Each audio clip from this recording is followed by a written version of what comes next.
अशोक पढ़ा रहे थे, अशोक मौर्य वंश पढ़ा रहे थे, और मौर्य वंश के अंतर्गत जो है हम आपको अशोक के विषय में पढ़ा रहे थे।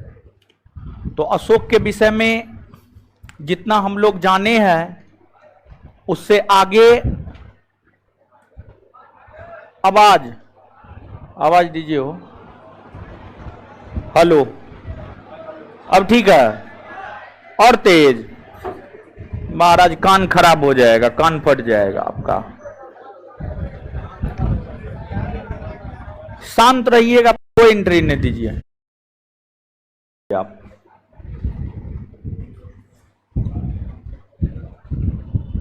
चलिए, तो अशोक के विषय में जो है हम आपको बता रहे थे। सैटरडे संडे को पॉलिटी का क्लास लिए थे, बहुत सारे लोग नहीं आए थे, अच्छी बात है नहीं आए थे, तो ऑनलाइन कर रहे थे, नहीं करते हैं फिर भी अच्छी बात है, कोई गलत बात ना है। पढ़ना कोनो सही चीज थोड़े है जी, पढ़ना सही चीज ना है। अशोक, अब शांत हो जाइए, अब पढ़ाना प्रारंभ किया, अब शांत होइए ना, सुनिए ना।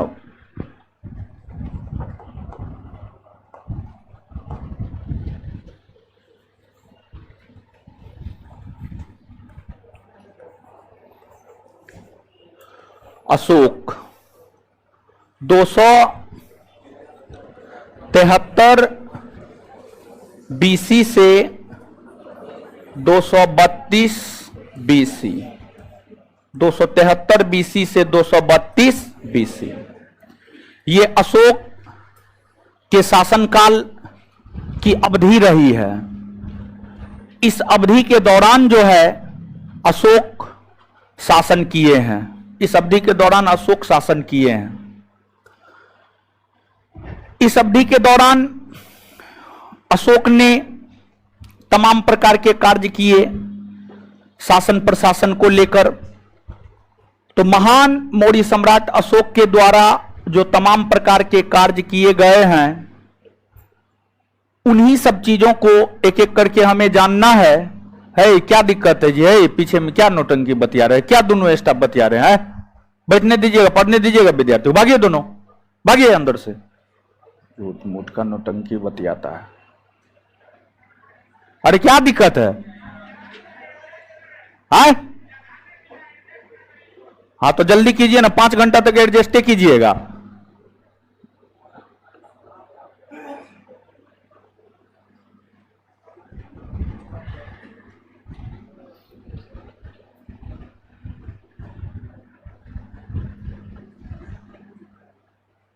सामने से हटिए, सामने से हटिए।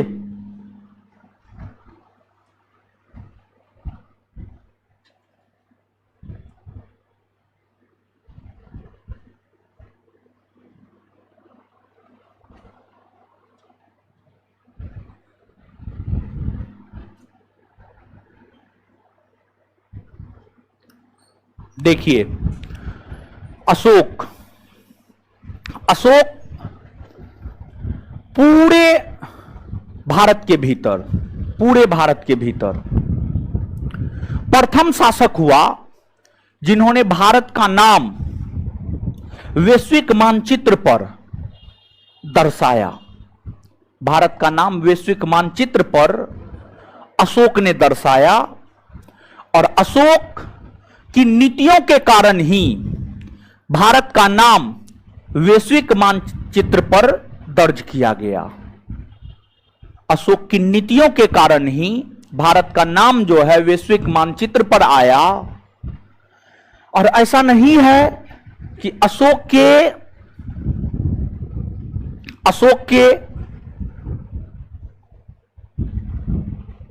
युद्ध के कारण, अशोक के साम्राज्यवादी नीति के कारण नहीं, अशोक की जो धार्मिक नीति है, अशोक के धार्मिक नीति के कारण, अशोक के कल्याणकारी नीति के कारण भारत का नाम विश्व मानचित्र पर जो है आपको दर्ज हो पाया। तो अशोक के अभिलेख के विषय में पिछले क्लास में हम आपको बताए थे, 1 से लेकर 14 तक में क्या है क्या नहीं है। यहां पर हम लोग अशोक के अभिलेखों के विषय में और भी कुछ चीजों को जानने का प्रयास करते हैं। अशोक के अभिलेख, अगर हम अशोक के अभिलेख को देखें तो जो अशोक का अभिलेख है वह भारत से मिला है, भारत के साथ साथ पाकिस्तान से मिला है, और पाकिस्तान के साथ साथ जो है आपको अफगानिस्तान से भी मिला है, अफगानिस्तान से भी मिला है। तो जो अशोक के अभिलेख है वह भारत, पाकिस्तान और अफगानिस्तान इन सभी स्थानों से मिले हैं। इसमें अशोक के जो अभिलेख भारत से मिले हैं उसमें आपको प्राकृत भाषा और ब्राह्मी लिपि का प्रयोग हुआ है, प्राकृत भाषा और ब्राह्मी लिपि का प्रयोग हुआ है। वही अशोक के जो अभिलेख पाकिस्तान से मिले हैं इसमें खरोष्ठी लिपि का प्रयोग हुआ है, खरोष्ठी लिपि का प्रयोग हुआ है। इसके बाद अशोक के जो अभिलेख अफगानिस्तान से मिले हैं उसमें ग्रीक और अरमाइक लिपि का प्रयोग हुआ है। अशोक के जो अभिलेख आपको अफगानिस्तान से मिले हैं उसमें ग्रीक और अरमाइक लिपि का प्रयोग हुआ है, ग्रीक और अरमाइक लिपि का प्रयोग हुआ है। अफगानिस्तान से जो अशोक का अभिलेख मिला है वह है आपको सार ए कोहना।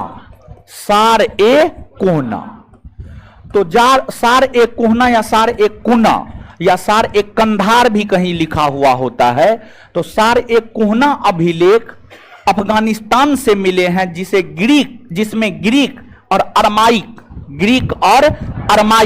भाषा का प्रयोग हुआ है, ग्रीक और अरमाइक भाषा का प्रयोग हुआ है। फिर जो पाकिस्तान से अभिलेख मिले हैं उसमें खरोष्ठी लिपि का प्रयोग हुआ है।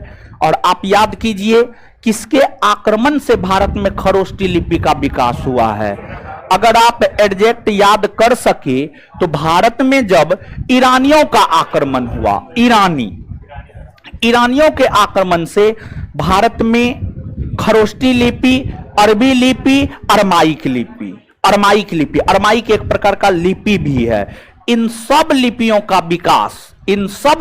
विकास जो है ईरानी आक्रमण के प्रभाव से भारत में हुआ, ईरानी आक्रमण के प्रभाव से जो है आपको भारत में हुआ है। तो अशोक के अभिलेखों में यह बात भी आपको याद रखना है। इसके अलावा एक चीज आपसे पूछा जाता है वह यह है कि अशोक धार्मिक तौर पर, जब आप अशोक के धार्मिक जीवन को पढ़ेंगे तो आपको यह पता चलेगा कि अशोक धार्मिक तौर पर शुरुआती दौर में ब्राह्मण धर्म को मानता था। और कुछ इतिहास यह भी कहता है कि अशोक जो है शैव धर्म को भी मानता था, और फिर बाद में जाकर तो बौद्ध धर्म को अपना लिया। इसके तो बहुत सारे प्रमाण है, अशोक ने बौद्ध धर्म को अपनाया है, इसके अनेकों प्रमाण है। और बौद्ध धर्म को अपनाने के बाद बुद्ध धम्म और संघ इसका अभिवादन स्वीकार करना होता है, बुद्ध धम्म और संघ का अभिवादन स्वीकार करना होता है। तो अशोक ने भी बुद्ध धम्म और संघ का अभिवादन स्वीकार किया है। तो अशोक ने जो बुद्ध धम्म और संघ का अभिवादन स्वीकार किया है, यह जानकारी हमें अशोक के भाबरू या बैराट स्तंभलेख से प्राप्त होता है, अशोक के भाबरू या बैराट स्तंभलेख से प्राप्त होता है। आए दिनों हमसे ये क्वेश्चन कोई विद्यार्थी पूछा था, व्हाट्सएप पे भेजा था, तो हम नहीं बताए थे। हमको पता था कि आगे हमको पढ़ाना है, तो इसी वजह से हम नहीं बताए। जो चीज हमको पढ़ाना होता है ना आगे, या फिर पहले पढ़ा दिए होते हैं, वो क्वेश्चन सब आता है तो नहीं बताते हैं, ठीक है। अब देखिएगा, तो अगर हम अशोक की बात करें तो अशोक का जो भाबरू या बैराट, भाबरू या जो बैराट है, ये स्तंभलेख अशोक के प्राप्त हुए हैं कहां से? तो ये स्तंभलेख प्राप्त हुए हैं राजस्थान से। कहां से प्राप्त हुए हैं? राजस्थान से जो ये प्राप्त हुए हैं, इसमें अशोक बुद्धम शरणम गच्छामि, धम्मम शरणम गच्छामि और संघम शरणम गच्छामि। यानी बुद्ध, धम्म और संघ का अभिवादन स्वीकार करता है, का अभिवादन अशोक स्वीकार करता है, अभिवादन स्वीकार करता है। इसके अलावे कर्नाटक के मॉस्की से जो अभिलेख मिला है, कर्नाटक के मॉस्की, जिसे मॉस्की अभिलेख हम लोग कहते हैं, और उसमें अशोक अपने आप को बुद्ध शाक्य कहता है, बुद्ध शाक्य कहता है, बुद्ध शाक्य कहता है। देखिए आप याद कीजिए, गौतम बुद्ध को कई नामों से जाना जाता है, जैसे कि बुद्ध को कनक मुनि, तथागत, शाक्य मुनि, इन सभी नामों से जो है आपको गौतम बुद्ध को जाना जाता है। तो गौतम बुद्ध के सम्मान में अशोक अपने आप को बुद्ध शाक्य कहता है। तो यह प्रश्न हमको लगता है किसी परीक्षा में हाल फिलहाल में पूछा है, समझ गए, किसी परीक्षा में हाल फिलहाल में यह प्रश्न जो है पूछा गया है, ये वाला प्रश्न समझिए, क्योंकि जो क्वेश्चन भेजा गया था वो क्वेश्चन के फॉर्मेट में था, यानी जैसे परीक्षा हुआ है कोई उस फॉर्मेट में था। तो ये प्रश्न हाल फिलहाल में किसी परीक्षा में पूछा गया है। तो अशोक को बुद्ध शाक्य कहा गया है, अशोक को बुद्ध शाक्य, अशोक ने अपने आप को बुद्ध शाक्य कहा है मॉस्की अभिलेख में। किसमें कहा है? मॉस्की। किसमें कहा है? मॉस्की। अब देखिएगा, एक आश्चर्य की बात यह है कि अशोक मौर्य वंश का शासक था। मौर्यों की राजधानी पाटलिपुत्रा थी। मौर्यों की राजधानी कहां थी? कहां थी? पाटलिपुत्रा थी। अशोक पाटलिपुत्रा में ही रहता था, लेकिन संयोग ऐसा देखिए कि जो है आपको पाटलिपुत्रा से अशोक के कोई अभिलेख नहीं मिले हैं। पाटलिपुत्रा से अशोक के कोई अभिलेख नहीं मिले हैं, कोई अभिलेख नहीं मिले हैं पाटलिपुत्रा से, समझ गए। इसके अलावे असम से अशोक के कोई अभिलेख नहीं मिले हैं, असम से अशोक के कोई अभिलेख नहीं मिले हैं, श्रीलंका से अशोक के कोई अभिलेख नहीं मिले हैं। ये सब क्यों बता रहे हैं जानते हैं? एक बार पीसीएस में ये क्वेश्चन पूछा था, पीसीएस में ये क्वेश्चन पूछा था, निम्नलिखित में से कौन स्थान है जहां से अशोक के अभिलेख प्राप्त हुए हैं? ऑप्शन सुनिएगा, क्वेश्चन एक बार फिर से रिपीट कर रहे हैं, फिर ऑप्शन देंगे। निम्नलिखित में से कौन ऐसे स्थान है, निम्नलिखित में से कौन ऐसे स्थान है जहां से अशोक के अभिलेख मिले हैं? Option A Assam, option B Pataliputra, option C Karnataka, option D Sri Lanka. Option D हाय कर्नाटक होगा ना? कर्नाटक से जो है मॉस्की, नेट्टूर, उदयगोलम, मॉस्की, नेट्टूर, उदयगोलम, ये सब मिला है। यहीं पर ध्यान रखने वाली बात यह है, श्रीलंका में अशोक का शासन नहीं था, श्रीलंका से अशोक के कोई अभिलेख नहीं मिले हैं। असम में अशोक का शासन नहीं था, असम से अशोक के कोई अभिलेख नहीं मिले हैं, असम से अशोक के कोई अभिलेख नहीं मिले हैं। लेकिन पाटलिपुत्रा से भी अशोक के कोई अभिलेख नहीं मिले, पाटलिपुत्रा से भी अशोक के कोई अभिलेख नहीं मिले हैं। लेकिन इसका यह मतलब नहीं है कि पाटलिपुत्रा में अशोक का शासन नहीं था, अशोक का शासन पाटलिपुत्रा में था। अशोक पैदा पाटलिपुत्रा में लिया, रहकर शासन पाटलिपुत्रा से किया, और पाटलिपुत्रा में ही उसका निधन भी हुआ। लेकिन पाटलिपुत्रा से उसके कोई भी अभिलेख प्राप्त नहीं, कोई भी अभिलेख प्राप्त नहीं। अशोक के इतने महानता का कारण क्या था? अशोक आखिरकार इतने महान शासक बन कैसे गए? जब आप चाणक्य नीति को पढ़ेंगे तो चाणक्य नीति को अगर किसी मौर्य वंश के शासक ने बखूबी अपनाया है तो वह अशोक है, वह अशोक है।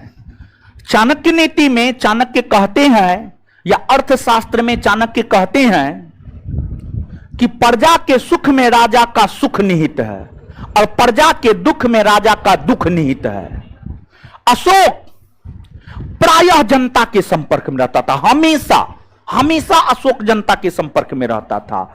अशोक के महान होने के यूं तो कई सारे कारण थे, लेकिन उन कारणों में अशोक के महान होने का एक कारण यह भी था कि अशोक प्रायः जनता के संपर्क में रहता था, प्रायः जनता के संपर्क में रहता था। और ये पूछा गया क्वेश्चन है, क्वेश्चन ये था निम्नलिखित में से कौन ऐसे शासक है जो प्रायः जनता के संपर्क में रहता था। अब देखिए ऑप्शन कितना शानदार था। अशोक था, अलाउद्दीन खिलजी था, अकबर था, बलबन था। समझ गए, ऑप्शन में ये 3-4 थे। बताइए कितना शानदार ऑप्शन है, समझ गए। तो इसमें 2 ऑप्शन को तो आप छांट लेंगे, अलाउद्दीन खिलजी बलबन को आप छांट लेंगे कि ये दोनों जनता के संपर्क में रह ही नहीं सकता है। लेकिन 2 गो ऑप्शन में जो है बड़ी दिमाग खराब होगा आपका, एगो अशोक एगो अकबर, एगो अशोक और एगो अकबर। ऐसे अकबर भी जनता के संपर्क में रहता था, लेकिन जनता के जितना संपर्क में अशोक रहता था उतना संपर्क में अकबर नहीं रहता था। अकबर नहीं रहता था, अकबर के समय आते आते जनसंख्या बहुत ज्यादा हो गया था, अशोक के समय जनसंख्या कम था, अशोक के समय जनसंख्या कम था। इस वजह से जनता के संपर्क में रहना अशोक के काल में संभव था, अकबर के काल में संभव नहीं रह सका, अकबर के काल में संभव नहीं रह सका। तो अशोक प्रायः जनता के संपर्क में रहता था, अशोक प्रायः जनता के संपर्क में रहता था। उनके अभिलेखों से यह जानकारी हमें प्राप्त होती है। अगर आप अशोक के अभिलेख को गहनतापूर्वक पढ़ेंगे तो आपको अशोक के अभिलेखों में सिर्फ राजनीतिक व्यवस्था के विषय में जानकारी प्राप्त होता है। राजनीतिक व्यवस्था मतलब शासन प्रशासन के विषय में जानकारी प्राप्त होता है। अशोक के अभिलेखों को जब आप पढ़ते हैं तो उससे आपको अशोक के राजनीतिक जीवन यानी शासन प्रशासन के विषय में जानकारी प्राप्त होता है, शासन प्रशासन के विषय में जानकारी प्राप्त होता है। लेकिन अशोक के सभी अभिलेखों में जो सबसे छोटा अभिलेख या छोटा शिलालेख है वह है रूमीदेई। रूमीदेई क्या है? रूमीदेई। रूमीदेई आप याद कीजिए, इससे पहले कभी आपके जीवन में रूमीदेई का चर्चा आया है? गौतम बुद्ध बता रहे थे तो बताए थे ना जी। अशोक का रूमीदेई अभिलेख हमें यह बताता है कि गौतम बुद्ध का जन्म कपिलवस्तु के लुम्नी में, कपिलवस्तु के लुम्नी में। इतना बात समझ में आ रहा है? हाँ, तो अब आप यहां पे थोड़ा सा गौर कीजिएगा।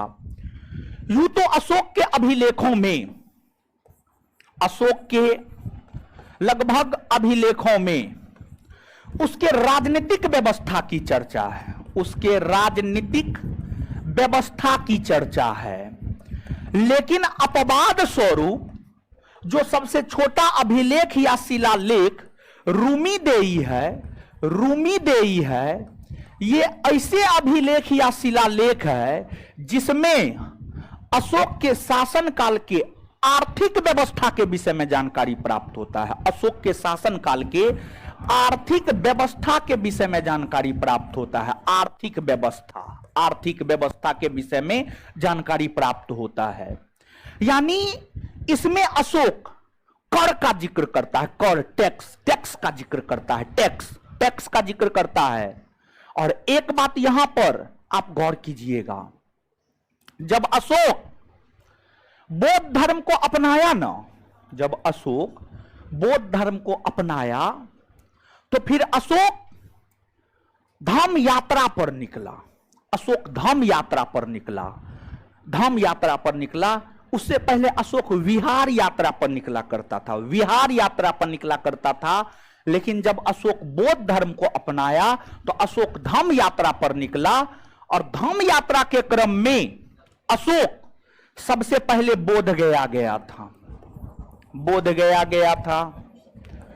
बोध गया के बाद आपको कुशीनगर गया, कुशीनगर गया, कुशीनगर के बाद आपको लुम्बिनी गया, कुशीनगर के बाद कहां गया? लुम्बिनी, लुम्बिनी गया। लुम्नी के बाद कपिल वस्तु गया, लुम्नी के बाद कपिल वस्तु गया, लुम्नी के बाद कपिल वस्तु गया। इसके बाद फिर आपको सारनाथ गया, श्रावस्ती गया। देखिए ध्यान दीजिएगा, और भी कई सारे स्थलों की चर्चा की है, लेकिन यहां पर ध्यान रखने वाली बात है, कम से कम 4 गो क्रम आप निश्चित तौर पे याद रखिएगा। आपसे पूछा जाता है, समझिएगा, आपसे पूछा जाता है, अशोक के धाम यात्रा का क्रम आपसे पूछा जाता है। तो ये जो 3-4 शहरों का क्रम हमने आपको बताया है, कम से कम 4 तक, वहां तक आप निश्चित तौर पे याद रखिएगा, और कम से कम 4 याद रख लीजिएगा ना तो आपका काम चल जाएगा। तो अशोक के धाम यात्रा का क्रम आपसे पूछा जाता है। तो अशोक जब बौद्ध धर्म को अपनाया, तो बौद्ध धर्म को अपनाने के बाद अशोक सबसे पहले जो है आपको बोध गया, फिर कुशीनगर, फिर लुम्नी, फिर कपिलवस्तु।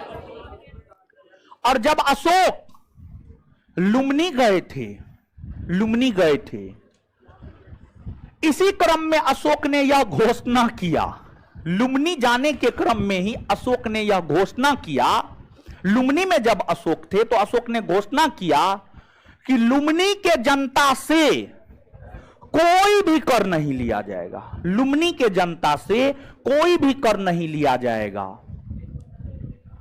मतलब कर नहीं लेने की बात कही, लेकिन फिर भी अगर कोई जनता चाहता है देना कर तो 1/8, 1/8 भाग, 1/8 भाग, यानी परसेंटेज में निकालिएगा तो 12% आएगा, 12.5% आएगा।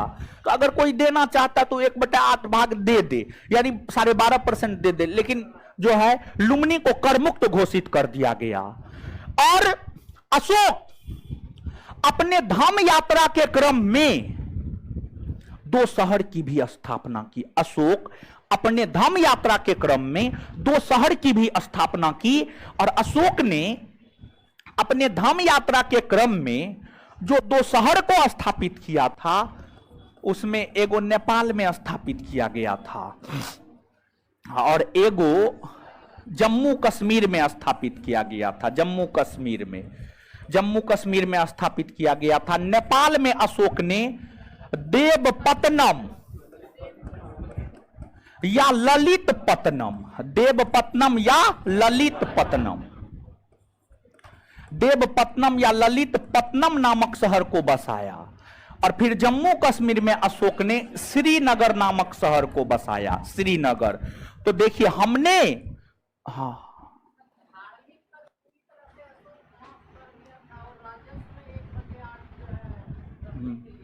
हाँ, तो उस समय धर्म के ऊपर कर थोड़े लगता था, नहीं लगता था, ठीक है।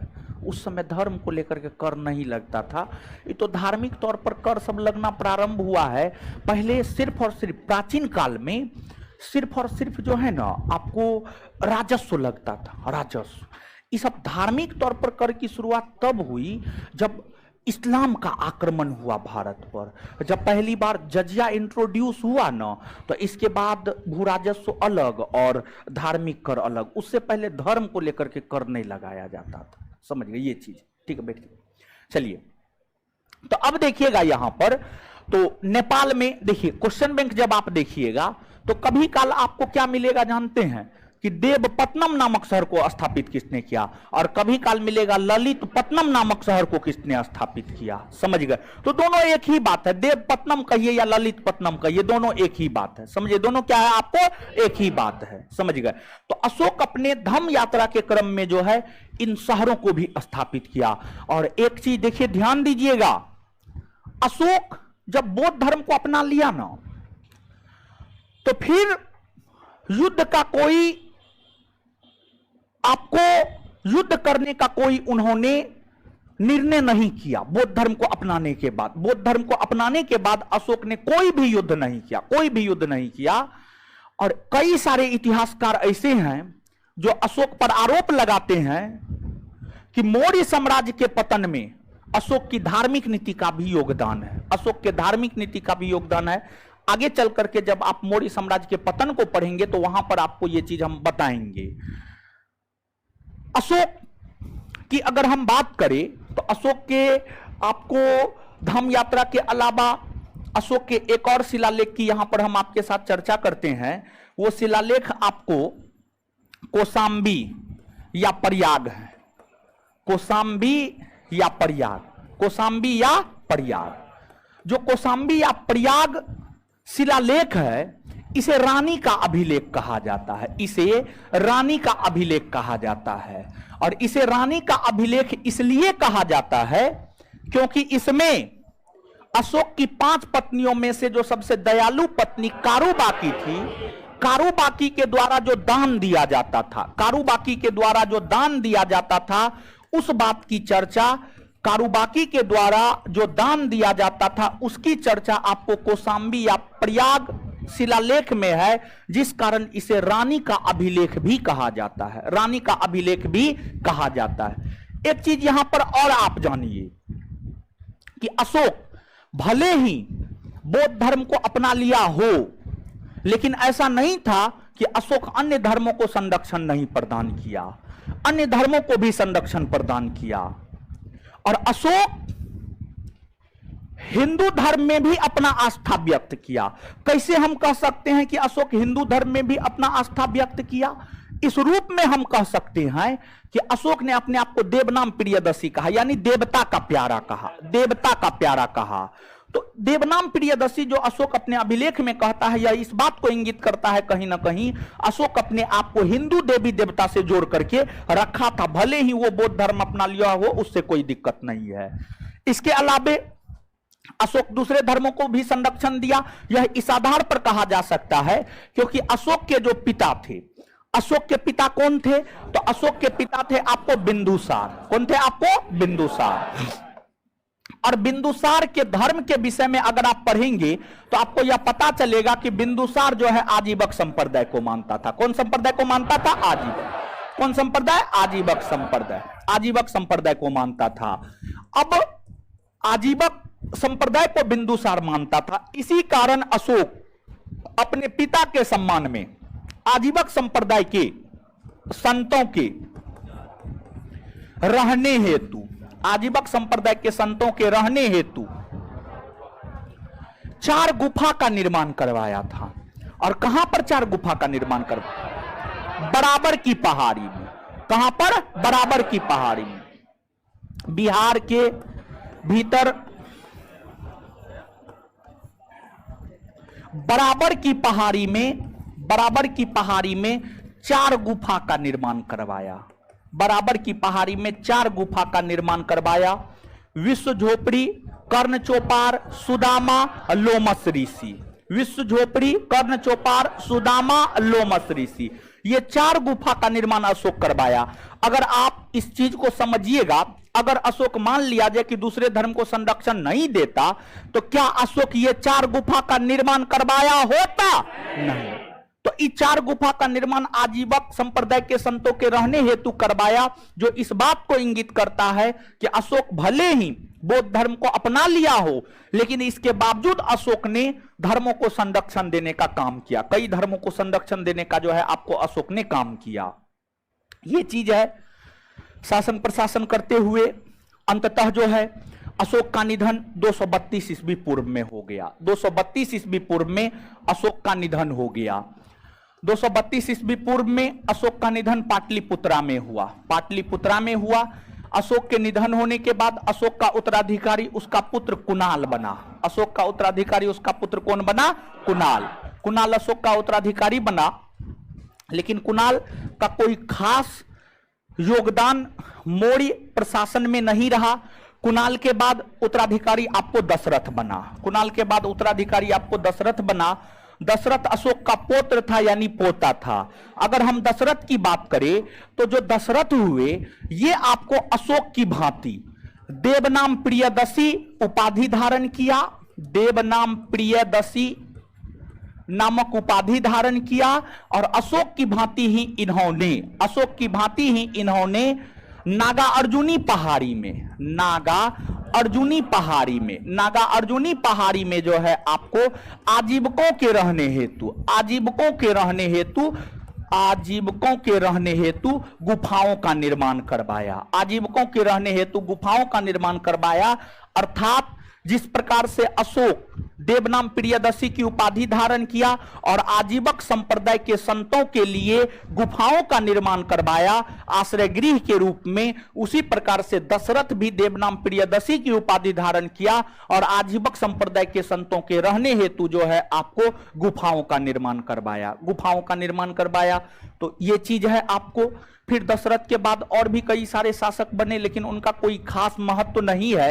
लेकिन इसके बाद अगर हम देखें तो इसके बाद जो है आपको जो अगले और मौर्य वंश के सबसे अंतिम शासक हैं, मौर्य वंश के सबसे अंतिम शासक के रूप में, मौर्य वंश के सबसे अंतिम शासक के रूप में चर्चा मिलता है बृहद्रथ का, चर्चा मिलता है बृहद्रथ का। और जो बृहद्रथ है ये आपको मौर्य वंश के अंतिम शासक हुए और इनके सेनापति हुआ करते थे पुष्यमित शुंग। पुष्यमित शुंग, पुष्यमित शुंग की अगर हम बात करें तो पुष्यमित शुंग ने बृहद्रथ की हत्या कर दी।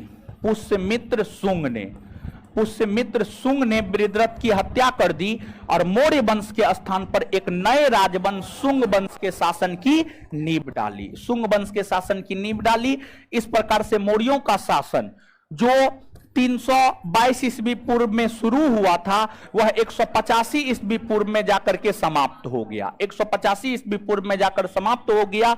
कुल मिलाकर के अगर आप जोड़ेंगे घटाएंगे तो आपको यह पता चलेगा कि जो मौर्यों का शासन रहा है लगभग 137 वर्षों तक रहा है। 137 वर्षों तक जो है आपको मौर्यों का शासन भारतवर्ष में रहा है, जिसमें चंद्रगुप्त मौर्य से लेकर के बृहद्रथ तक, चंद्रगुप्त मौर्य से लेकर बृहद्रथ तक जो है आपको शासन प्रशासन करने का काम किया है। क्लियर है? तो ये आपको मौर्य शासक के विषय में हुआ। मौर्य शासकों के बाद आगे हमें मौर्य काल के दौरान भारत की राजनीतिक स्थिति, भारत की सामाजिक स्थिति, आर्थिक स्थिति, मौर्यों के आर्थिक सामाजिक राजनीतिक स्थिति के विषय में जो है हम लोगों को जानना है। समझ गए? तो आगे मौर्य प्रशासन को हम लोग देखेंगे। ये जो सामाजिक राजनीतिक आर्थिक स्थिति को हम लोग देखते हैं, प्रशासनिक व्यवस्था के अंतर्गत देखते हैं। तो आगे हम आपके साथ मौर्यों के प्रशासन की चर्चा करेंगे। आगे हम आपके साथ कौन चीज की चर्चा करेंगे? मौर्य प्रशासन, मौर्य प्रशासन की चर्चा करेंगे। यहां तक बात समझ में आया? गला फंस रहा है जी।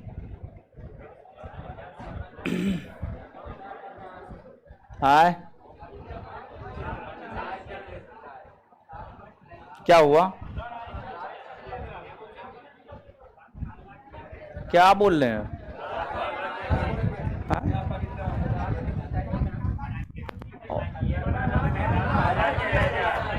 हमारा जब मैच हो रहा था उस टाइम हम बिट्टू सर को मनाने के लिए उनके रूम पे बैठे। हाँ हम मान गए, काहे नहीं मानेंगे? को नंबर का अपराध थोड़े कर दिए तो थोड़ा सा मैनेजमेंट में गड़बड़ी हो गया तो मानेंगे काहे? ये को नंबर का बात थोड़े था। चलिए, हाँ रात में हल्ला लेकिन बहुत किया है, हल्ला बहुत किया। इतना हल्ला करने का क्या जरूरी, कोई जरूरत ही नहीं है। सुनिए, लेकिन एक चीज है, ठीक है, एक चीज है, लेकिन बोलेंगे नहीं। चलिए आगे आइए। अशोक के अभिलेख किन किन देशों से मिले हैं? भारत, पाकिस्तान और अच्छा, भारत से जो अभिलेख मिले हैं उसमें कौन भाषा का प्रयोग, कौन लिपि का प्रयोग? अब पाकिस्तान से जो मिले हैं कौन?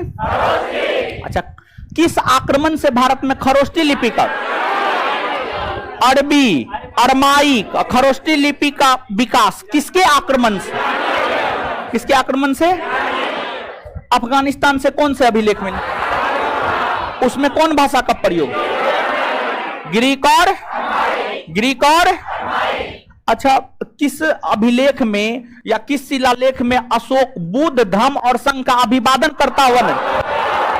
भाब्रू या बैराग? भाब्रू या किसमें अशोक को बुद्ध शाक्य भी कहा गया? किसमें? कौन ऐसे शासक थे जो प्रायः अपनी जनता के संपर्क में? कौन था? अशोक के अभिलेखों में सामान्यतः किस व्यवस्था की चर्चा? किस व्यवस्था की? लेकिन अशोक के किस अभिलेख में आर्थिक व्यवस्था की? किसमें? रूमी देई। अशोक जो धम्म यात्रा किया है, उस धम्म यात्रा का क्रम क्या है? एक बार फिर से बोलिए। और अशोक कहां की यात्रा के दौरान उस गांव को कर मुक्त कर दिया? लुम्बिनी। कौन? कौन? लुम्बिनी। और नेपाल में अशोक ने कौन शहर को? देवपत्तनम या देवपत्तनम या और श्रीनगर की? तो ललितपत्तनम और श्रीनगर की स्थापना किसने की है? किसने की है? अशोक के किस अभिलेख को? रानी का अभिलेख। रानी का अभिलेख। रानी का अभिलेख। चलिए, और इसमें अशोक की किस पत्नी का जिक्र है? किसका जिक्र है? और एक बात बताइए कि अशोक क्या कट्टर बौद्ध धर्मावलंबी था? दूसरे धर्म को नहीं देखना चाहता था? आए? सब धर्म का सम्मान करता था ना? चलिए, तो अशोक की संप्रदाय के लोगों के रहने के लिए आश्रय गृह के तौर पर गुफा का निर्माण किसके? किसके? कौन पहाड़ी में? कौन पहाड़ी में? और कितना गुफा? कितना गुफा?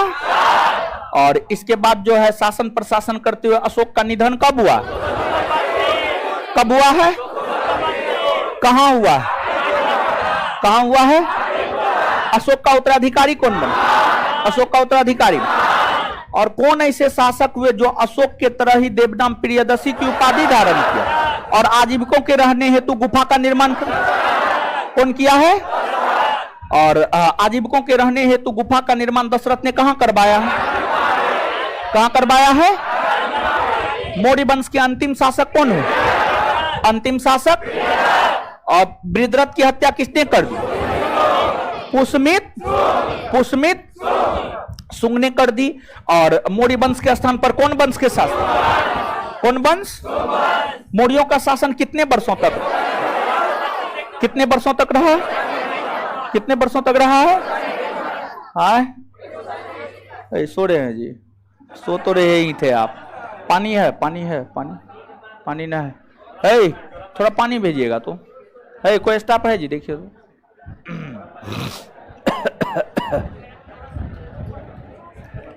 तबीयत खराब हो गया, तब बुखार लगा हुआ है। तो जाने दीजिए। हो है, थोड़ा पानी भेजिएगा तो। बोल दीजिएगा थोड़ा, स्टाफ को बोल दीजिए। बुखार लगा हुआ, बकलोल भी आना नहीं चाहिए। नहीं पिएंगे ना।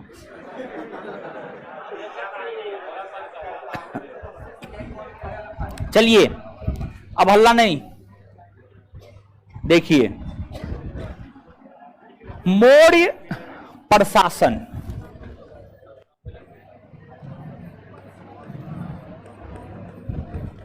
मौर्य प्रशासन है। सुनिए, बोर्ड पे आइए।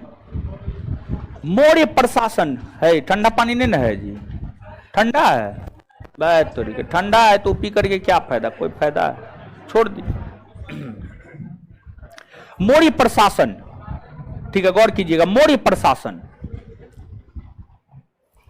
देखिए मौर्य काल, अगर हम मौर्य काल की बात करें और मौर्यों की प्रशासनिक व्यवस्था की बात करें तो मौर्य काल और मौर्यों की प्रशासनिक व्यवस्था में समग्रता से जानकारी प्रदान करने वाला जो साहित्य है वह अर्थशास्त्र है और इंडिका है। अर्थशास्त्र कौटिल्य ने लिखी है और इंडिका मेगास्थनीज। इंडिका मेगास्थनीज, यही तो ग्रंथ हमें मौर्यों के प्रशासन के विषय में जानकारी प्रदान करता है। और देखिए एगो चीज यहां पर और बताते हैं। क्वेश्चन बैंक जब आप देखिएगा ना तो एक क्वेश्चन आपको मिलेगा, पाटलिपुत्रा के प्रशासन के विषय में जानकारी कौन साहित्य देता है? पाटलिपुत्रा के, स्पेशली पाटलिपुत्रा के विषय में, यानी मौर्य शब्द का प्रयोग वहां पे नहीं होता है, स्पेशली पाटलिपुत्रा शब्द का प्रयोग होता है। तो पाटलिपुत्रा के प्रशासन के विषय में जानकारी हमें इंडिका देता है। कौन देता है? जिसकी रचना मेगास्थनीज जो है आपको रहता था ना पाटलिपुत्रा में। मेगास्थनीज पाटलिपुत्रा में रहता था कि नहीं रहता था? मेगास्थनी पाटलिपुत्रा में रहता था, पाटलिपुत्रा में ही वे लंबे समय तक रहे और पाटलिपुत्रा के प्रशासनिक व्यवस्था की चर्चा उन्होंने इंडिका नामक ग्रंथ में की है। इंडिका नामक ग्रंथ में की है। तो स्पेशली पाटलिपुत्रा के प्रशासन के विषय में पूछेगा कौन साहित्य जानकारी देता है, तो आंसर क्या बोलिए? इंडिका बोलिएगा ना हो, इसमें कोई शक नहीं ना है। अब देखिएगा, जब आप अर्थशास्त्र को पढ़ेंगे तो अर्थशास्त्र में 18 गो तीर्थ और 26 गो अध्यक्ष, 18 गो तीर्थ और 26 गो अध्यक्ष की चर्चा हुई है। 18 गो तीर्थ और 26 गो अध्यक्ष की चर्चा हुई है। जो 18 तीर्थ है और जो 26 गो अध्यक्ष है, ये सब मौर्य प्रशासन के दौरान अधिकारी हुआ करते थे, अधिकारी हुआ करते थे। मौर्य प्रशासन के दौरान जो बड़े और ऊंचे ओहदे के अधिकारी होते थे, मौर्य प्रशासन के दौरान जो बड़े और ऊंचे ओहदे के अधिकारी होते थे, उसे तीर्थ कहा जाता था, उसे तीर्थ कहा जाता था। क्या कहा जाता था? तीर्थ। और उनसे जो छोटे अधिकारी होते थे उनको अध्यक्ष कहा जाता था। जब आप कौटिल्य के अर्थशास्त्र को पढ़ेंगे तो उसमें जो 18 प्रकार के तीर्थ की बात की गई है, उन 18 प्रकार के तीर्थों में आपको पुरोहित, प्रदेष्टा, समाहर्ता, युवराज, आटविक, ये तमाम प्रकार के अधिकारी आएंगे। ये तमाम प्रकार के अधिकारी आएंगे। और ये जो तमाम प्रकार के अधिकारी आते हैं, ये जो तमाम प्रकार के अधिकारी आते हैं, इन लोगों का अलग अलग विभाग हुआ करता था। अलग अलग विभाग, अलग अलग लोग संभालते थे।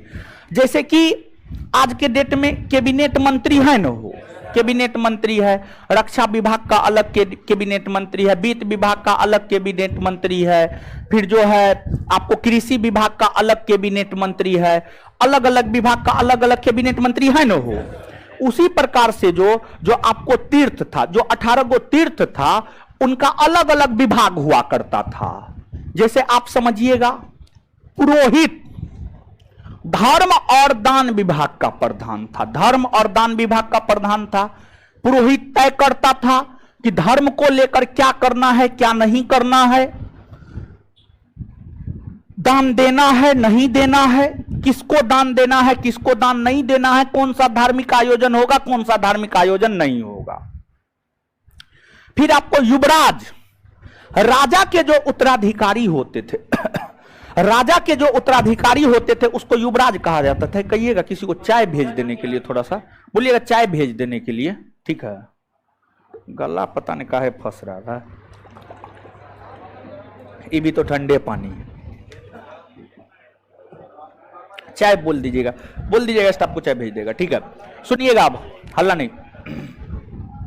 देखिए, तो पुरोहित धर्म और दान विभाग को लेकर काम किया करता था। इसके बाद युवराज, राजा के जो उत्तराधिकारी होते थे उसको युवराज कहा जाता था। फिर सेनापति, सैन्य विभाग के जो ऊंचे और बड़े ओहदे के अधिकारी होते थे उनको सेनापति कहा जाता था, उनको सेनापति कहा जाता था। फिर आपको समाहर्ता है, समझिएगा, समाहर्ता है। समाहर्ता की हम बात करें तो राजस्व विभाग के जो प्रधान अधिकारी हुआ करते थे, राजस्व विभाग के जो प्रधान अधिकारी हुआ करते थे उनको समाहर्ता कहा जाता था। फिर आटविक है, वन विभाग के जो अध्यक्ष होते थे उनको आटविक कहा जाता था। तो अब आप देख रहे हैं, वन विभाग के अध्यक्ष आटविक कहला रहे हैं, राजा के उत्तराधिकारी युवराज कहला रहे हैं, सेना के ऊंचे ओहदे के अधिकारी सेनापति कहला रहे हैं। तो आप देख रहे हैं अलग अलग पदाधिकारी अलग अलग विभाग को देख रहा है नो, अलग अलग पदाधिकारी अलग अलग विभाग को देख रहा है। तो इसमें देखिए नोट में 18 के 18 आपको लिखे होंगे, ठीक है। लेकिन ध्यान दीजिएगा, ये जो नोट में 18 का 18 लिखा हुआ है ना, ये 18 को महत्वपूर्ण है नहीं, लेकिन उसमें जो है ना कुछ महत्वपूर्ण जरूर है। टिक लगवाते हैं हमारी, ये तो प्रशास्ता, प्रशास्ता, समाहर्ता, समाहर्ता, सन्निधाता, सन्निधाता, सन्निधाता। दो वारिक, दो वारिक, दो वारिक, दो वारिक, दो वारिक। आट्विक, आट्विक, आट्विक। एक बार मिलाइएगा।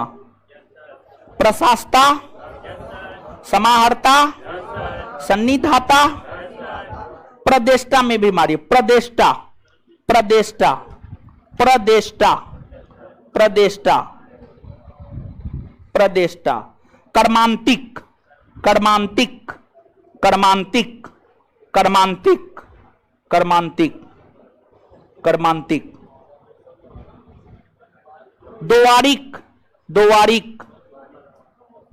आंतरवेशिक, आंतरवेशिक। आट्विक, क्या गो हुआ? 8 गो हुआ। याद कीजिए तो। राजकीय, एक तो पूरा एक बार याद कर लीजिए, फिर बाद में वो टिक लगाया हुआ। धर्म एवं दान विभाग का प्रधान क्या कर? धर्म और दान विभाग का प्रधान। राजकीय आज्ञाओं को लिखने वाला प्रमुख, राजकीय आज्ञाओं को लिखने वाला। युद्ध विभाग का मंत्री, युद्ध विभाग का मंत्री। राजा का उत्तराधिकारी, राजा का उत्तराधिकारी। राजस्व विभाग का प्रधान, राजस्व विभाग का प्रधान। राजकीय कोषाध्यक्ष, राजकीय कोषाध्यक्ष। फौजदारी न्यायालय का न्यायाधीश, फौजदारी न्यायालय का न्यायाधीश।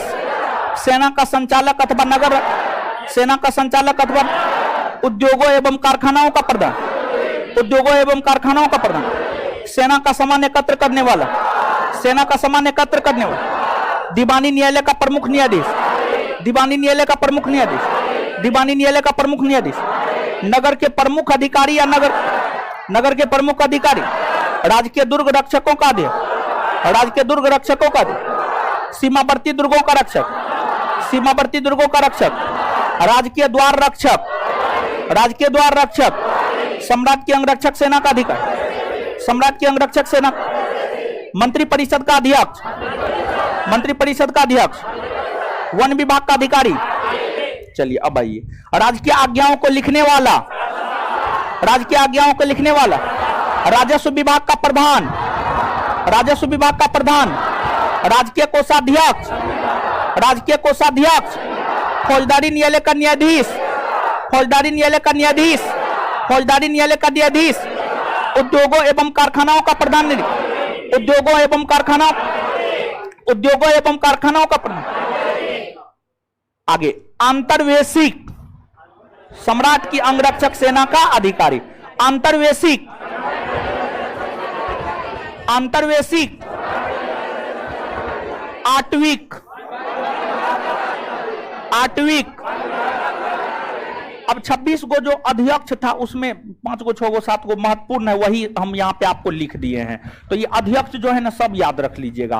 पोतबा अध्यक्ष, मापतौल का अध्यक्ष, मापतौल का अध्यक्ष, मापतौल का अध्यक्ष, मापतौल का अध्यक्ष।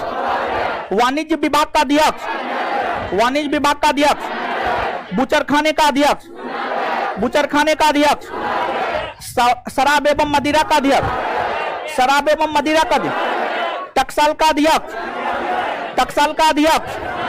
चारागाह का अध्यक्ष, चारागाह का अध्यक्ष। चुंगी एवं शुल्क विभाग का अध्यक्ष, चुंगी एवं शुल्क विभाग का अध्यक्ष। सरकारी भूमि का प्रधान, सरकारी भूमि का प्रधान। मापतौल का अध्यक्ष, मापतौल का अध्यक्ष, मापतौल का अध्यक्ष। वाणिज्य का अध्यक्ष, बुचरखाने का अध्यक्ष, बुचरखाने का अध्यक्ष। शराब एवं मदिरा का अध्यक्ष, शराब एवं मदिरा। टकसाल का अध्यक्ष, टकसाल का अध्यक्ष। चारागाह का अध्यक्ष, चारागाह का अध्यक्ष।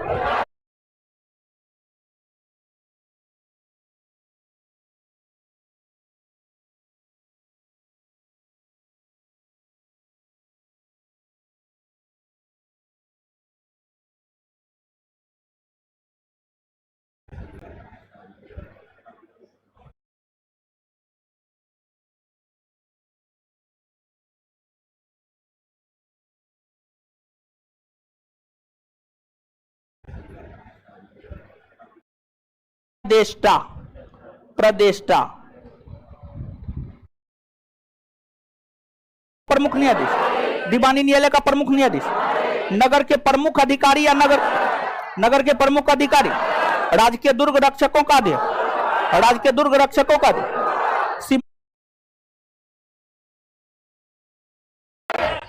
शराब एवं मदिरा का अध्यक्ष, शराब एवं मदिरा का अध्यक्ष, टकसाल का अध्यक्ष, टकसाल का अध्यक्ष, चारागाह का अध्यक्ष, चारागाह का अध्यक्ष, चुंगी एवं शुल्क विभाग का अध्यक्ष, चुंगी एवं शुल्क विभाग का अध्यक्ष, सरकारी भूमि का प्रधान, सरकारी भूमि का प्रधान, मापतौल का अध्यक्ष, मापतौल का अध्यक्ष, मापतौल का अध्यक्ष, वाणिज्य का अध्यक्ष, बुचरखाने का अध्यक्ष, बुचरखाने का अध्यक्ष, शराब एवं मदिरा का अध्यक्ष, शराब एवं मदिरा, टकसाल का अध्यक्ष, टकसाल का अध्यक्ष, चारागाह का अध्यक्ष, चारागाह का अध्यक्ष, चुंगी एवं शुल्क विभाग का अध्यक्ष, चुंगी एवं शुल्क विभाग, सरकारी भूमि का प्रधान, सरकारी भूमि का प्रधान। एक बार इसको 1 मिनट में खुद से पढ़िए, तो खुद से एक बार इसको याद कीजिए, फिर आगे बताएं। एक बार इसको खुद से देखिए तो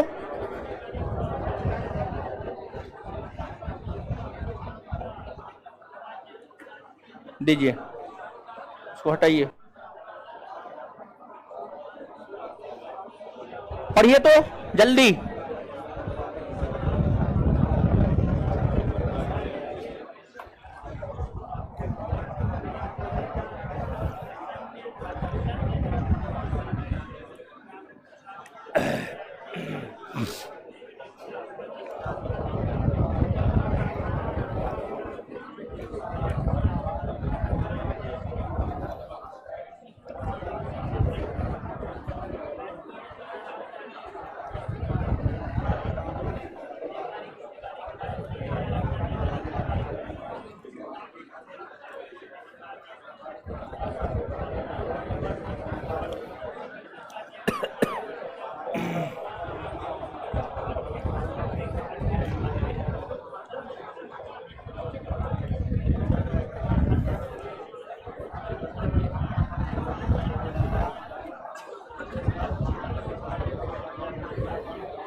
प्रियदर्शनी यदुवंशी बंद हो चुका है, अब बंद हो चुका है, अब कोई वीडियो नहीं जाएगा एप्लीकेशन पर, अब बंद हो चुका है।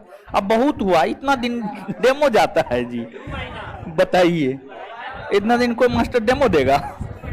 बताइए कितना चीज पढ़ा दिए हैं, लगभग प्राचीन अब कुछ दिन के बाद खत्म हो जाएगा। अब पॉलिटी में जो है 4-5 चैप्टर पढ़ा दिए हैं, ठीक है। बायोलॉजी में 3-4 चैप्टर हो, 3 चैप्टर हो गया है, ठीक है।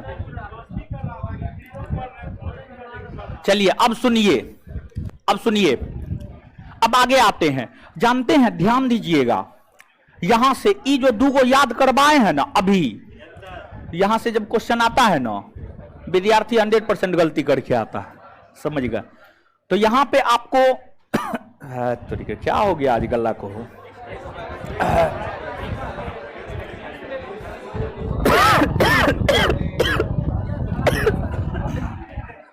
चलिए, तो आपको जो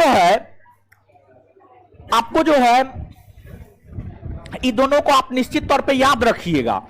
जितना में टिक मरवा है तीर्थ बला में, और अध्यक्ष पूरा याद रखिएगा, ठीक है। याद रखना जरूरी है, क्योंकि जानते हैं प्रश्न पूछा जाता है ना ना, ठीक है, प्रश्न पूछा जाता है। देखिए अब आइएगा, अब हम मौर्यों के प्रशासनिक व्यवस्था को आगे देखते हैं। एगो बात सुनिए, समझिए। देखिए, यूं ही चाणक्य को भारत का मैकियावेली नहीं कहा जाता है। चाणक्य को भारत का मैकियावेली कहा जाता है, इसके पीछे बहुत सारे रीजन हैं। जिस प्रकार यूरोप महादेश की राजनीतिक व्यवस्था को सुव्यवस्थित रूप मैकियावेली ने प्रदान किया, उसी प्रकार से भारत की राजनीतिक व्यवस्था को सुव्यवस्थित रूप चाणक्य ने प्रदान किया। चाणक्य ने जो प्रशासनिक व्यवस्था की नींव रखी थी, चाणक्य ने जो प्रशासनिक व्यवस्था की नींव रखी थी, जो मंत्री परिषद की नींव रखी थी, वो आज भी परिवर्तित रूप में भारत में विद्यमान है। भारत में विद्यमान है मतलब भारतीय प्रशासनिक व्यवस्था और राजनीतिक व्यवस्था का बेस, किसी मकान का कुर्सी चाणक्य ने ही रख दी थी, उसी पर आज तक जो है परिवर्तित होते हुए चलता हुआ आ रहा है हर चीज। जब आप मौर्यों के प्रशासनिक व्यवस्था को पढ़ेंगे तो आपको पता चलेगा मौर्य काल में न्यायालय हुआ करता था, न्यायालय हुआ करता था। जैसे आज भारतवर्ष में न्यायालय है या नहीं है? आज भारतवर्ष में सुप्रीम कोर्ट है, हाई कोर्ट है, सबऑर्डिनेट कोर्ट है कि ना है ना हो? वैसे ही मौर्य काल में न्यायालय हुआ करता था। जैसे आज 3 प्रकार का न्यायालय है, मौर्य काल में 2 प्रकार का न्यायालय हुआ करता था।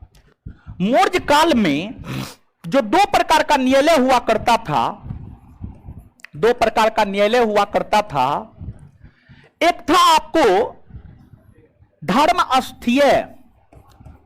अस्थीय और एक था आपको कंटक शोधन। नोट को छोड़िए, यहां पे देखिए, ठीक है, कंटक शोधन। एक था आपको कंटक शोधन। और देखिए कितना जबरदस्त चीज सब मौर्य काल में लागू था। जैसे सुप्रीम कोर्ट और हाई कोर्ट 2 प्रकार का न्यायालय, मुख्य तौर पर सुप्रीम कोर्ट, हाई कोर्ट। वैसे ही मौर्य काल में 2 प्रकार के न्यायालय, धर्मस्थीय और कंटक शोधन। धर्मस्थीय और अब देखिए, जो न्यायालय में मामला आता है, जो केस दर्ज होता है, जो न्यायालय में मामला आता है और जो केस दर्ज होता है, 2 प्रकार का, एक दीवानी दूसरा फौजदारी।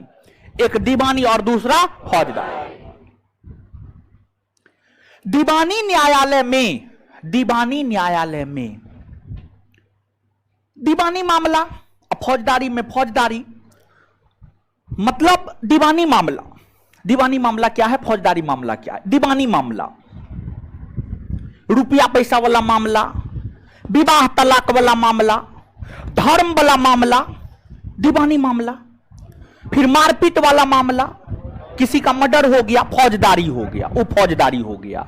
तो देखिए कितना शानदार विभाजन था। यानी 2 न्यायालय था, धर्मस्थीय, कंटक शोधन। धर्मस्थीय में दीवानी मामला सुना जाता था, धर्मस्थीय न्यायालय में दीवानी मामला सुना जाता था, और कंटक शोधन में फौजदारी मामला सुना जाता था। फौजदारी मामला सुना जाता था। मतलब यहां पर धन से संबंधित विवाद, विवाह, तलाक, ये सब मामला सुना जाता था। और एक बात यहां पर हम आपको कहना चाहते हैं, अर्थशास्त्र में जानते हैं, जो कौटिल्य का अर्थशास्त्र है, कौटिल्य के अर्थशास्त्र में मोक्ष शब्द का प्रयोग तलाक के लिए हुआ है। कौटिल्य के अर्थशास्त्र में मोक्ष शब्द का प्रयोग तलाक के लिए हुआ है। और कौटिल्य का अर्थशास्त्र यह भी कहता है कि मौर्य काल में तलाक लेने का अधिकार स्त्री और पुरुष दोनों को था। स्त्री भी तलाक ले सकती थी, पुरुष भी तलाक ले सकता था, यानी दोनों एक दूसरे से तलाक ले सकता था। समझिए, दोनों एक दूसरे से तलाक ले सकता था। इसको याद रखना है, पूछा जाता है।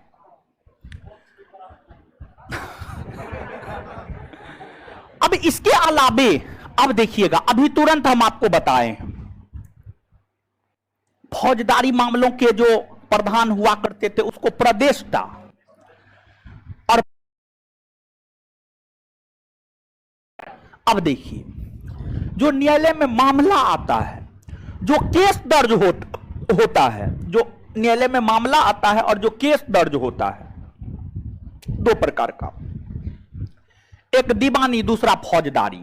एक दीवानी और दूसरा फौजदारी। दीवानी न्यायालय में दीवानी मामला, फौजदारी में फौजदारी। मतलब दीवानी मामला क्या है, फौजदारी मामला क्या है। दीवानी मामला रुपया पैसा वाला मामला, विवाह तलाक वाला मामला, धर्म वाला मामला, दीवानी मामला। फिर मारपीट वाला मामला, किसी का मर्डर हो गया, फौजदारी हो गया, वो फौजदारी हो गया। तो देखिए कितना शानदार विभाजन था।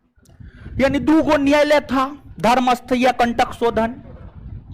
धर्मस्थीय में दीवानी मामला सुना जाता था, धर्मस्थीय न्यायालय में दीवानी मामला सुना जाता था, और कंटक शोधन में फौजदारी मामला सुना जाता था। फौजदारी मामला सुना जाता था, फौजदारी मामला सुना जाता था। मतलब यहां पर धन से संबंधित विवाद, विवाह, तलाक, ये सब मामला सुना जाता था, ये सब मामला सुना जाता था। और एक बात यहां पर हम आपको कहना चाहते हैं, अर्थशास्त्र में जानते हैं, जो कौटिल्य का अर्थशास्त्र है, कौटिल्य के अर्थशास्त्र में मोक्ष शब्द का प्रयोग तलाक के लिए हुआ है, तलाक के लिए हुआ है। कौटिल्य के अर्थशास्त्र में मोक्ष शब्द का प्रयोग तलाक के लिए हुआ है। और कौटिल्य का अर्थशास्त्र यह भी कहता है कि मौर्य काल में तलाक लेने का अधिकार स्त्री और पुरुष दोनों को था। स्त्री भी तलाक ले सकती थी, पुरुष भी तलाक ले सकता था, यानी दोनों एक दूसरे से तलाक ले सकता था। समझिए, दोनों एक दूसरे से तलाक ले सकता था। इसको याद रखना है, पूछा जाता है।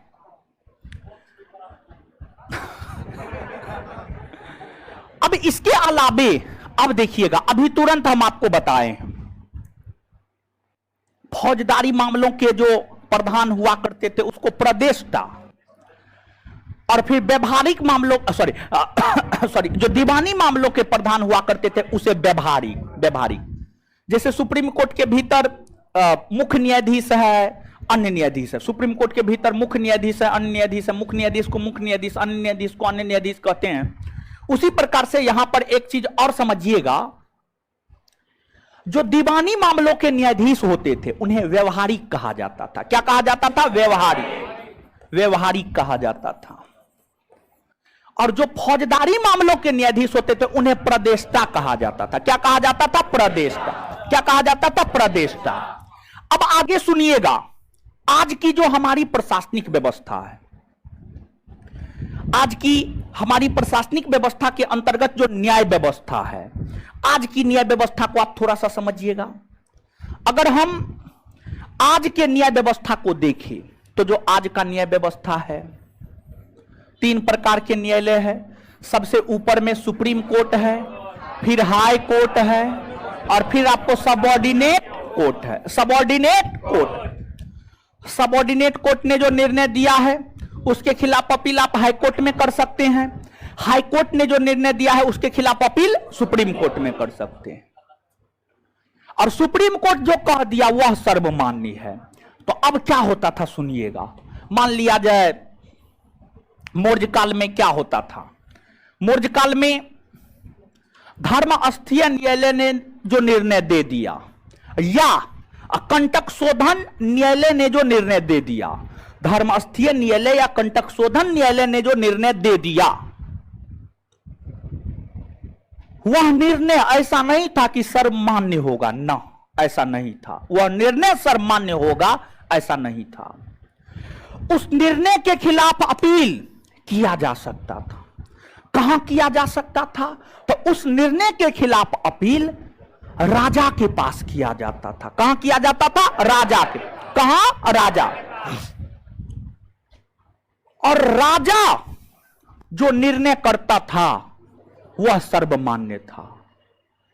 यानी मौर्य काल में सर्वोच्च न्यायाधीश, जो सबसे बड़ा न्यायाधीश था, वह सम्राट था, राजा था। कौन था? सम्राट या राजा? सम्राट या राजा था। यह चीज है।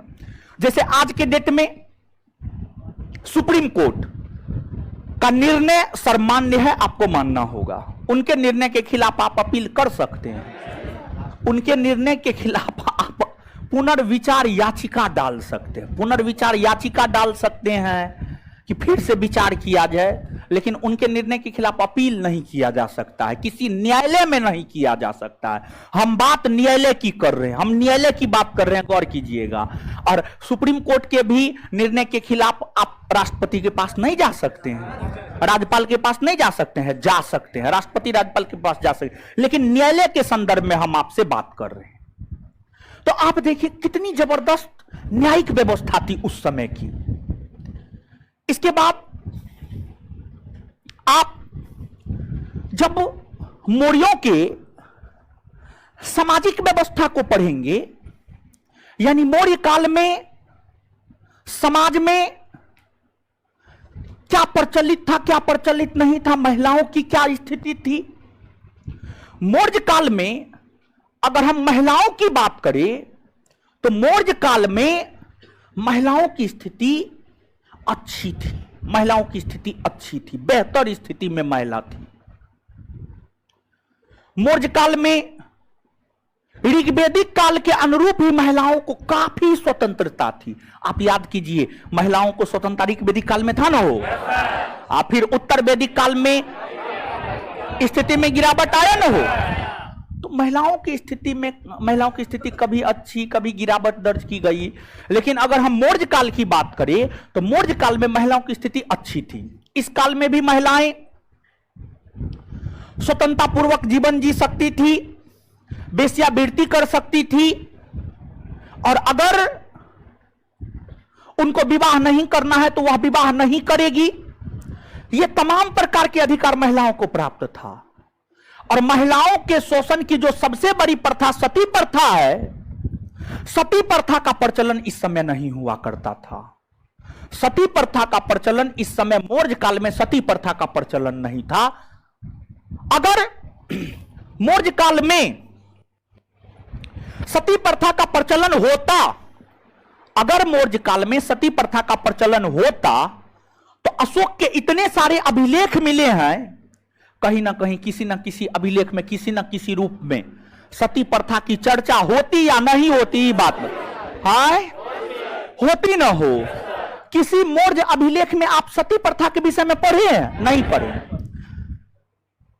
और प्रथम सती प्रथा का अभिलेखीय साक्ष्य एरन अभिलेख में मिलता है। एरन अभिलेख प्रथम अभिलेख है जो सती प्रथा के विषय में हमें जानकारी प्रदान करता है।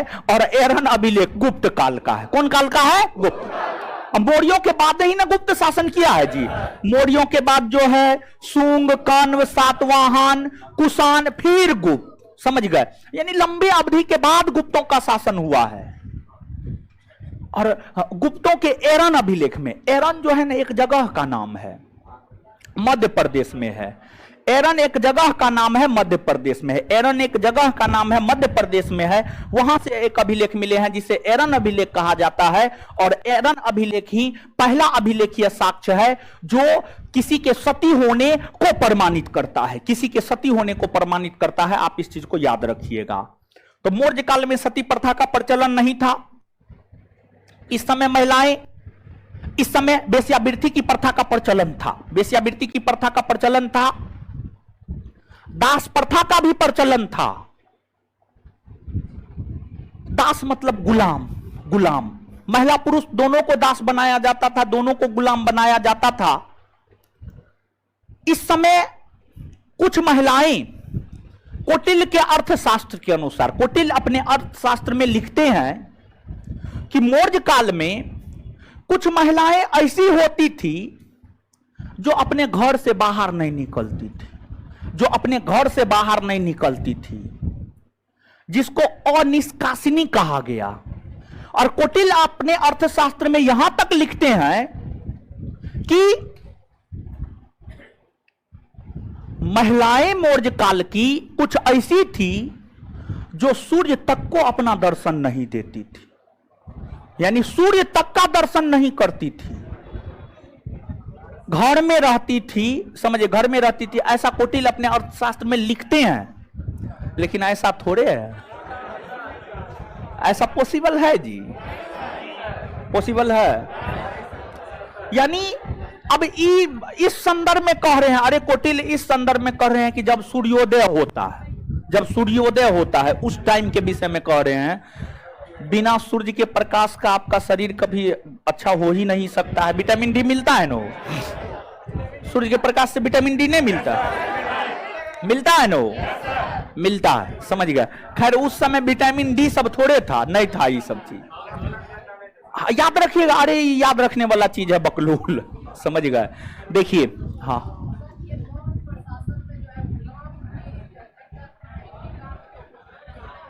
रुकिए ना, हल्ला मत कीजिए। हाँ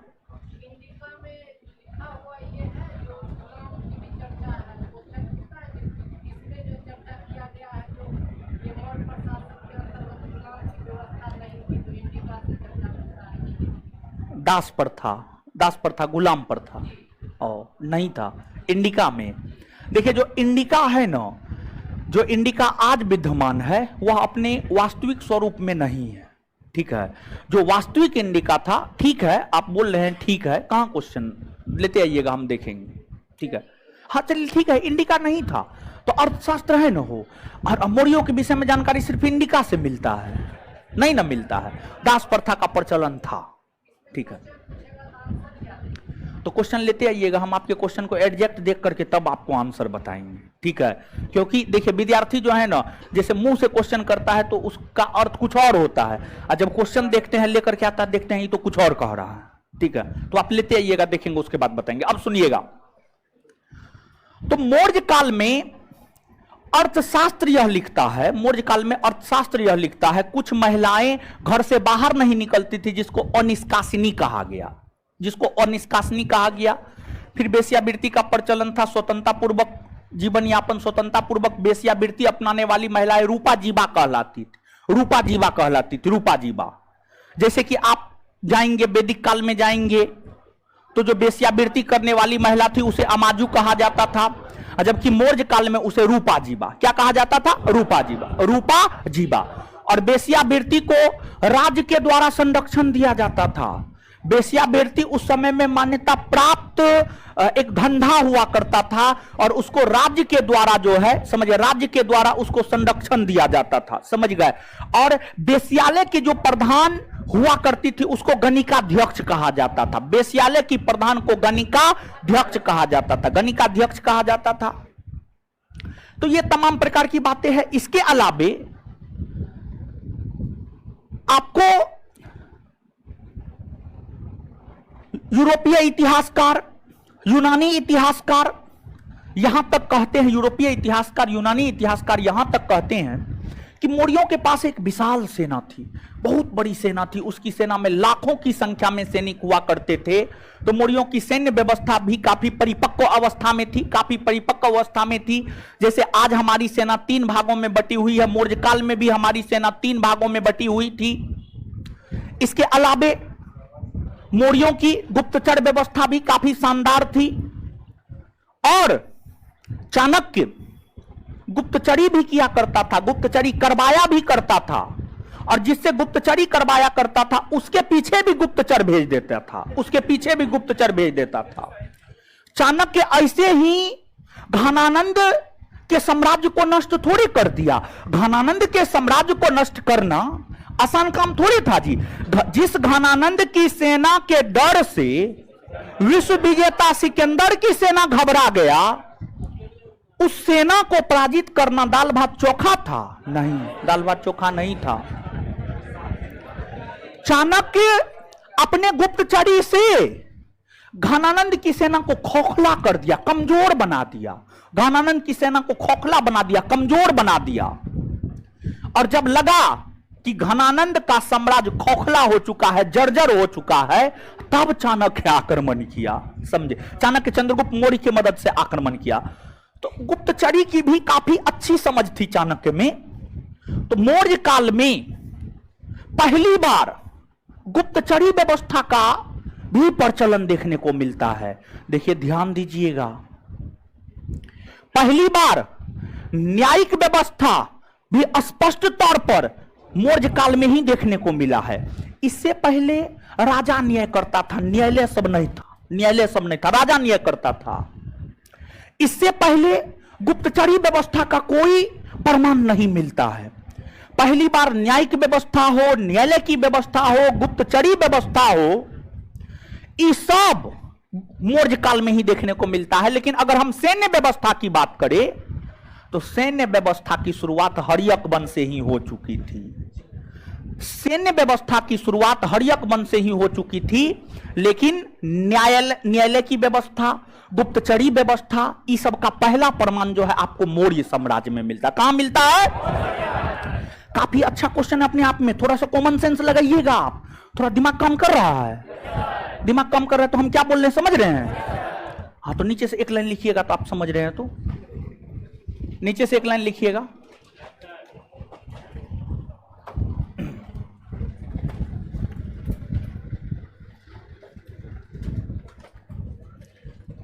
भारत के भीतर पहली बार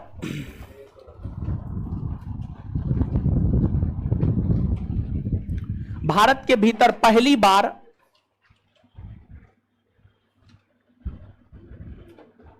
भारत के भीतर पहली बार न्यायालय, भारत के भीतर पहली बार न्यायालय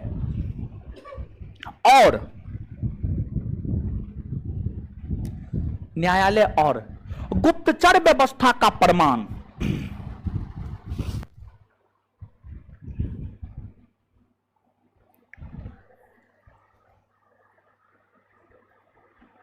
मौर्य काल में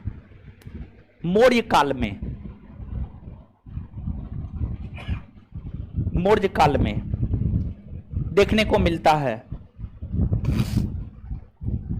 मौर्य काल में देखने को मिलता है। मौर्य काल में देखने को मिलता है। मौर्य काल में देखने को मिलता है।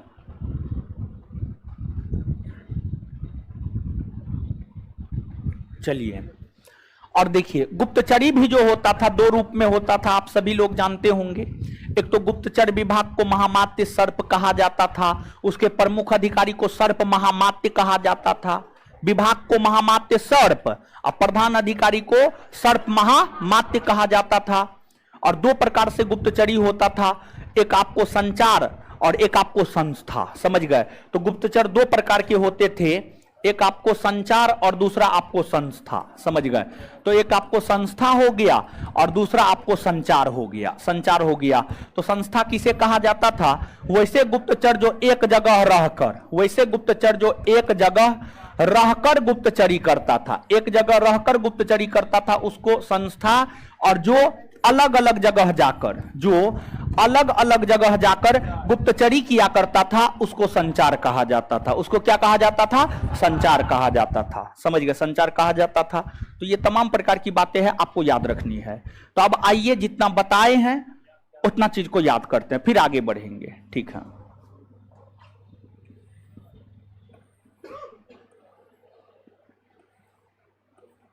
चलिए, बताइएगा, कौटिल्य के अर्थशास्त्र में कितने तीर्थ और कितने अध्यक्ष की चर्चा? 18 तीर्थ और 18 तीर्थ और सबसे ऊंचे अधिकारी तीर्थकर, सबसे बड़े अधिकारी। अब एक बात यहां पर, और ऐसे आप लोग जानते होंगे, ये प्रश्न पूछ भी दिया गया है लेकिन हम आपको नहीं बताए हैं, तो मेरा भी कर्तव्य बनता है हम आपको बता दें। कोटिल का जो अर्थशास्त्र है वह 15 अधिकरण और 180 प्रकरण में बटा हुआ है। कोटिल का जो अर्थशास्त्र है वह 15 अधिकरण और 180 प्रकरण में बटा हुआ है। ये पूछ दिया गया क्वेश्चन है, आगे भी पूछा जाएगा, आप चिंता मत कीजिए, ठीक है। तो कोटिल का अर्थशास्त्र कितने अधिकरण कितने प्रकरण में 15 अधिकरण 180। कोटिल का अर्थशास्त्र कितने अधिकरण कितने प्रकरण, कितने अधिकरण कितने प्रकरण। चलिए इसके बाद बताइएगा, एक आध गो पूछते हैं, या आप तो करवाए थे, पता नहीं आपको याद है या नहीं है। समाहर्ता राजस्व विभाग का प्रधान, राजस्व विभाग का समाहर्ता। सन्निधाता राजकीय कोषाध्यक्ष, राजकीय राजकीय सेना का प्रधान, सेना का प्रधान। धर्म और दान विभाग का प्रधान। राजा का उत्तराधिकारी, राजा का उत्तराधिकारी। प्रदेष्टा फौजदारी न्यायालय का प्रधान, फौजदारी न्यायालय का प्रधान, ठीक है, याद रखिएगा। आगे, सर्वप्रथम किस काल में न्यायालय, सर्वप्रथम किस काल में न्यायालय और गुप्तचरी का प्रमाण मिला, कहां मिला है? मौर्य काल में कितने प्रकार के न्यायालय, कितने प्रकार के न्यायालय, कौन कौन? धर्मस्थीय और धर्मस्थीय और धर्मस्थीय में किस प्रकार की मामला, किस प्रकार के मामला? और इस कोर्ट के न्यायाधीश को क्या कहा जाता है? इस कोर्ट के न्यायाधीश को क्या कहा? कंटक शोधन न्यायालय में कौन से मामले, कौन से मामले? और कंटक शोधन न्यायालय के न्यायाधीश को क्या कहा, क्या कहा जाता था? और इन दोनों न्यायालय के निर्णय के खिलाफ अपील कहां कर सकते? यानी मौर्य काल में सबसे बड़ा न्यायाधीश कौन था? राजा। सबसे बड़ा न्यायाधीश, सबसे बड़ा न्यायाधीश कौन था? और गुप्तचरी होता था हो, जो गुप्तचर एक जगह रहकर गुप्तचरी क्या करता उसको, और जो अलग अलग जगह जाकर, जो अलग अलग जगह जाकर। मौर्य काल में, मौर्य काल में महिलाओं की स्थिति कैसी थी? अच्छी थी ना हो? सती प्रथा का प्रचलन था? सती प्रथा का प्रचलन था? नहीं ना था, नहीं था। इसके बाद जो है मौर्य काल में वेश्यावृत्ति प्रथा का प्रचलन था, हाँ या ना? वेश्यावृत्ति प्रथा को राज्य का संरक्षण प्राप्त था, हाँ या ना? था ना हो? और मौर्य काल में स्वतंत्र रूप से वेश्यावृत्ति करने वाली महिलाएं क्या कहलाती थी? रूपा जीवा, रूपा रूपा। वैदिक काल में वेश्यावृत्ति करने वाले, वैदिक काल में, मौर्य काल में रूपा, रूपा वेश्यालय का प्रधान क्या कहलाती थी? गणिका। मौर्य काल में, मौर्य काल में महिलाओं की स्थिति कैसी थी? अच्छी थी ना हो? सती प्रथा का प्रचलन था? सती प्रथा का प्रचलन था? नहीं ना था, नहीं था। इसके बाद जो है मौर्य काल में वेश्यावृत्ति प्रथा का प्रचलन था, हाँ या ना? वेश्यावृत्ति प्रथा को राज्य का संरक्षण प्राप्त था, हाँ या ना? था ना हो? और मौर्य काल में स्वतंत्र रूप से वेश्यावृत्ति करने वाली महिलाएं क्या कहलाती थी? रूपा जीवा, रूपा रूपा। वैदिक काल में वेश्यावृत्ति करने वाले, वैदिक काल में, मौर्य काल में रूपा, रूपा वेश्यालय का प्रधान क्या कहलाती थी? गणिका। गणिका वेश्यालय का प्रधान क्या कहलाती, क्या कहलाती थी? गणिका, गणिकाध्यक्ष कहलाती थी। और कोटिल के अर्थशास्त्र के अनुसार जो महिलाएं घर से बाहर नहीं निकलती थी उनको क्या कहा जाता? अनिष्कासनी। क्या कहा जाता था? क्या कहा जाता था? क्या कहा जाता था? और अर्थशास्त्र में मोक्ष शब्द का प्रयोग किस लिए हुआ? मोक्ष शब्द का प्रयोग, और तलाक लेने का अधिकार स्त्री पुरुष दोनों को था, स्त्री पुरुष दोनों को था। इतना बात क्लियर है? बात क्लियर है नहीं? इसे आगे अगले क्लास में पढ़ाएंगे। एक क्लास और मौर्य प्रशासन पढ़ाएंगे, विस्तार पूर्वक मौर्य प्रशासन देख लेंगे। अब सुनिए, हल्ला मत कीजिए। चलिए अब कुछ चीज हम आपको समझाने जा रहे हैं, आप समझिए। देखिए, अरे देखिए, देखिए पीछे वाला का, काहे उठ के खड़ा हो गए भाई महाराज? बैठिए न हो, सुनिए। है